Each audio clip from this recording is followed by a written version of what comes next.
Hello दोस्तों, स्वागत है आप सभी का आपके अपने चैनल स्टडी स्टैक पर। दोस्तों आज के इस वीडियो में हम लोग क्लास 9th मैथ एनसीईआरटी का एक्सरसाइज 6.2 का पहला सवाल सॉल्व करना सीखेंगे। ठीक है दोस्तों, तो आपका ये पहला सवाल आपके सामने दिया है। क्या कहा गया है कि आकृति में एक्स और वाई के हमें मान निकालने हैं। ये आकृति दी है, इसमें एक्स और वाई के मान निकालने हैं और फिर हमें ये दर्शाना है कि ए बी पैरेलल है सी डी के, यानी कि ए बी और सी डी आपस में क्या है, समांतर है। ठीक है, दर्शाना है यानी कि हमें ये सिद्ध करना है। ठीक, तो कि ए बी और सी डी आपस में पैरेलल है। ठीक है दोस्तों, तो आज मैंने ये क्लास 9th मैथ एनसीईआरटी जो है रेखा एवं कोण जो आपका चैप्टर है उसकी 6.2 एक्सरसाइज हमने ली है। ठीक है, तो इसके आपके जितने भी क्वेश्चन बनते हैं मैं आपको रोज एक एक वीडियो हर क्वेश्चन के लिए प्रोवाइड करूंगा। ठीक है, और इसकी मैं एक प्लेलिस्ट भी बना दूंगा जिससे आपको ये सेपरेट प्लेलिस्ट में जाकर आप देख सकते हैं क्लास 9th का एक्सरसाइज 6.2। ठीक है, तो चलिए आज की इस वीडियो को शुरू करते हैं और इस सवाल को करना शुरू करते हैं। ठीक है, तो देखो सवाल में क्या है, आपका ये चित्र दिया है, इसमें हमें क्या करना है, एक्स और वाई के मान निकालने हैं और ए बी और सी डी आपस में समांतर हैं, ये हमें सिद्ध करना है। ठीक है,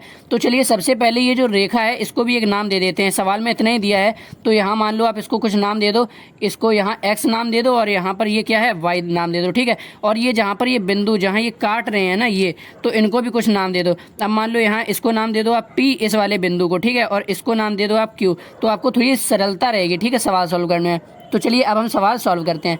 तो यहाँ पर आप देख सकते हैं कि ये जो एक लाइन आपको दिख रही है एक्स और वाई, ये एक लाइन है ना, ये जो तिर्यक रेखा आप ये काट रही है। ठीक है, तो ये लाइन जो है ये एक सरल रेखा है। ठीक है दोस्तों, ये क्या है, ये एक सीधी लाइन जो होती है ये एक सरल रेखा होती है। ठीक है, तो ये जो सरल रेखा होती है, यदि अगर उस पर जैसे कि ये जो क्या है लाइन एपी जो लाइन है, ये देखो ये वाली जो लाइन है ये क्या है, इस सरल रेखा पे लंबवत, मतलब इस सरल रेखा को दो भागों में क्या बांट रही है ना, एक ये एक्स वाला और एक ये 50 वाला। तो आपने एक प्रमेय पढ़ी है कि जब कोई सरल रेखा को कोई एक रेखा काटती है तो ये जो दोनों तरफ उसके कोण बने होते हैं ना, इनका योग क्या होता है, 180 होता है। ये आपने सीखा है रैखिक युग्म में, ये क्या होते हैं, ये रैखिक युग्म के कोण होते हैं। तो ये सब आपको पहले से आपको ये पता होगा और आपको ये पढ़ लेना है। जितनी भी इस चैप्टर में प्रमेय है ना वही सारी सवालों में यूज होंगी। ठीक है, मैं आपको सवाल सॉल्व करना बताऊंगा, प्रमेय आपको खुद से पढ़नी है। ठीक है, और उसको समझना है। ठीक, तो देखो दोस्तों ये क्या है कि ये एक एक्स वाई ये जो रेखा है इस पर ये जो है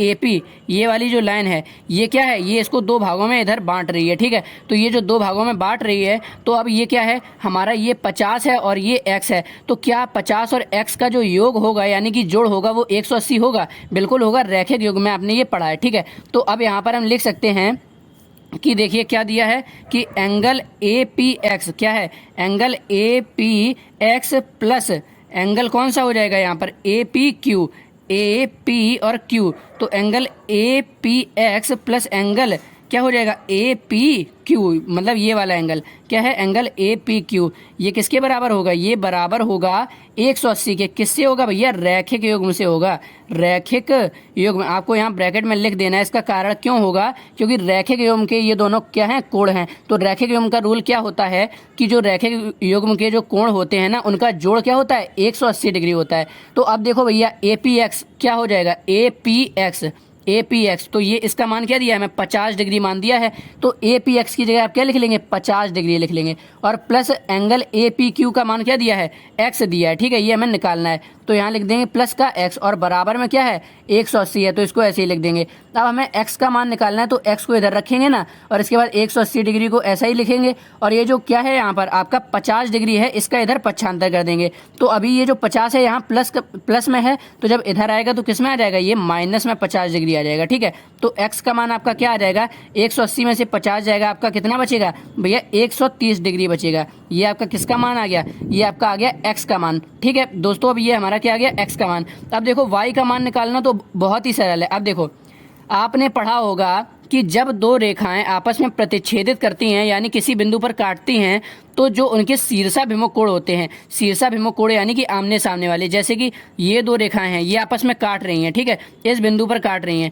तो इसमें जो आमने सामने के कोण यानी कि ये वाला जो होगा वो ये वाला, मतलब आमने और सामने की ये जो कोण है ना ये आपस में बराबर होते हैं। मान लो अगर ये x है तो क्या होगा, ये भी x होगा और इधर वाले आमने सामने के यानी कि ये अगर y है तो इसके सामने वाला भी y होगा, यानी कि आमने सामने के कोण बराबर होते हैं, इनको शीर्षाभिमुख कोण कहते हैं। क्या कहते हैं दोस्तों? इनको शीर्षाभिमुख कोण कहते हैं। ठीक है, तो अब यहाँ पर देखो कि ये जो लाइन है एक्स वाई, ये लाइन एक्स वाई, ठीक है, और इसके बाद ये क्या है, एक लाइन सी डी है। तो इस बिंदु पर ये आपस में दोनों लाइन प्रतिच्छेदित कर रही हैं या नहीं, ये देखो इस तरह से। तो इस बिंदु पर ये दो लाइन क्या है, प्रतिच्छेदित कर रही है ना, तो यानी कि इसका ये वाला एंगल और ये वाला एंगल बराबर होगा, और ये वाला एंगल और ये वाला एंगल बराबर होगा। तो आपको सामने से ही दिख रहा है कि ये एंगल क्या है, ये 130 है, और इसके सामने वाला क्या है, यानी कि शीर्षाभिमुख एकदम सामने इसके क्या है, ठीक सामने ये जहां y लिखा है ये है ना। तो यानी कि अभी मैंने बताया कि जब दो रेखाएं आपस में काटती हैं तो इनके आमने सामने वाले कोण यानी शीर्षाभिमुख कोण बराबर होते हैं। तो दोस्तों ये 130 डिग्री है, तो क्या ये जो y है ये 130 डिग्री नहीं हो जाएगा, बताइए मुझे।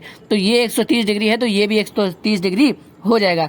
तो हम यहाँ क्या लिखेंगे, एंगल सी, यहाँ पर लिखेंगे हम एंगल सी क्यू वाई। क्या लिखेंगे भैया, एंगल सी क्यू वाई बराबर होगा एंगल किसके, वाई क्यू डी। क्या होगा, एंगल वाई क्यू डी। कौन सा है भैया, वाई क्यू डी। इसके क्या होगा, सॉरी वाई क्यू डी के नहीं, सॉरी यहाँ पर मैंने थोड़ा गलत लिख दिया। एंगल सी क्यू वाई यानी कि ये जो है ये किसके बराबर होगा, ये इसके बराबर होगा, यानी कि पी क्यू डी किसके बराबर होगा, पी क्यू डी।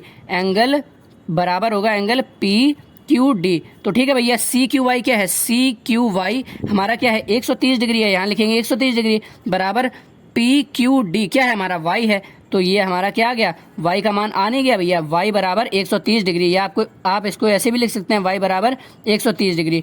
तो क्या आपका y का मान आ गया, जी हाँ बिल्कुल आ गया। ये देखो x क्या है 130 डिग्री है और y क्या है आपका 130 डिग्री है। ठीक है दोस्तों, तो अब देखो भैया यहाँ पर x का मान क्या आ चुका है हमारा 130 डिग्री आ गया है, यानी कि ये जो x है ये क्या है 130 डिग्री है, और ये जो y है ये भी क्या है 130 डिग्री है। अब देखो दोस्तों ये एकांतर कोण बन रहे हैं। एकांतर कोण आपने एक प्रमेय पढ़ी होगी, एकांतर कोण क्या होते हैं, ये जैसे z के आकार का जो ये बनता है, z के आकार का अगर बनता है तो इसमें ये जो अंदर वाले कोण हैं, ये वाला कोण और ये वाला कोण, ये आपस में क्या होते हैं, ये दोनों आपस में बराबर होते हैं। ये वाला जो है ये इसके बराबर होता है। तो अब देखो क्या आप बताओ, यहाँ पर z नहीं बन रहा है, ये देखो इस तरह ये गया ये गया ये गया, कैसे बन रहा है, ऐसा गया ऐसा गया ऐसा गया। तो भैया क्या ये एक जेड बन रहा है, थोड़ा सा फैला हुआ है, ये देखो ये और ये, क्या ये एक जेड बन रहा है, यानी कि एक्स एंगल क्या है वाई के बराबर है। ठीक है, तो जब ये जेड बनता है तो क्या होता है कि जब दो समांतर रेखाओं को, एक प्रमेय है कि जब दो समांतर रेखाओं को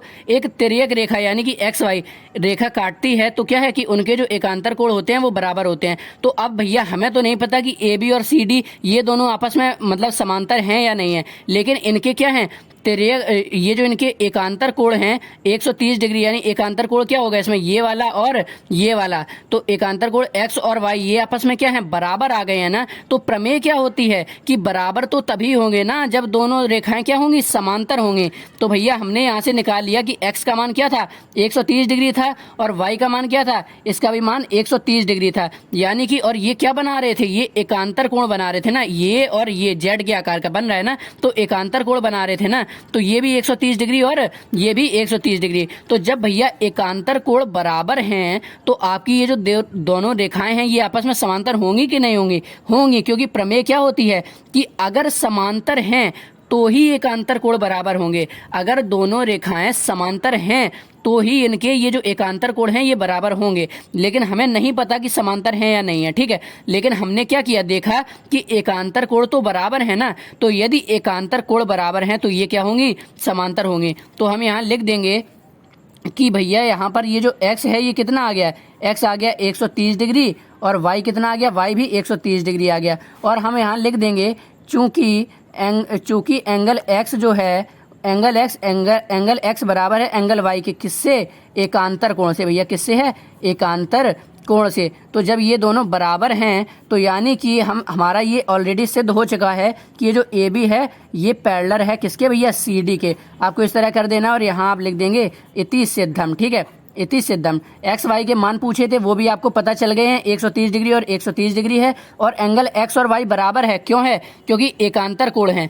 क्यों है भैया? क्योंकि एकांतर कोण है, और एकांतर कोण बराबर तभी होते हैं, एकांतर कोण जो है बराबर तभी होते हैं जब दोनों रेखाएं आपस में क्या हों, समांतर हों। तो जब एकांतर कोण बराबर हैं तो दोनों ऑलरेडी अब समांतर तो हो ही जाएंगे ना। तो दोस्तों आई होप आपको ये समझ में आ गया होगा कि इस तरह के सवाल को कैसे करना है। तो भाई मैंने आपको इस वीडियो में अपना पूरा 100% से भाई समझाया है। अगर आपको समझ में आ गया है तो वीडियो को लाइक कर देना, चैनल पर नए आए हैं तो चैनल को सब्सक्राइब कीजिए, क्योंकि हम आपके लिए ऐसी वीडियोस रेगुलर बनाते रहते हैं जो आपके काम का हो। Thank you.